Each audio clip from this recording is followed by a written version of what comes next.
Well, so my general views on globalization are two things. One is it's inevitable, and that it's generally positive.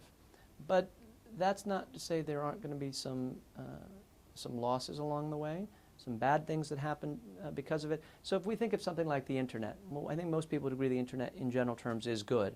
Well, that doesn't mean that we want our children using it uncensored or uncontrolled. That doesn't mean there aren't going to be some people that aren't hurt by it. Newspapers, for example, traditional newspapers. So there are going to be adjustments and adjustments that we're going to have to make along the way to protect people that are hurt by globalization or hurt by the internet.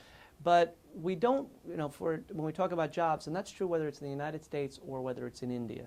And this is the example I use with my students in Econ 101 when they say, well, we should save whatever jobs, whether it's Detroit or steelworkers or anything else. I said, okay, but do you believe we should save jobs in the manual typewriter industry of 20 years ago or 30 years ago? The answer is no, of course not. Or horse and buggy?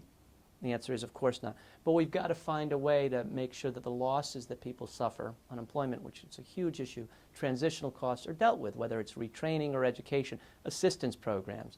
There's a separate issue that comes up in a country like India that's a little bit different than generally happens in the U.S., which are the cultural issues that come, the value issues that come.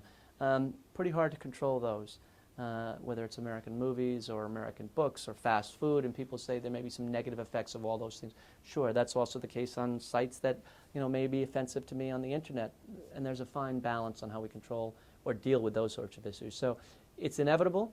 I think the gains from trade and from globalization worldwide have been enormous. That doesn't mean that it should be allowed unfettered or that there haven't been any losses along the way as well.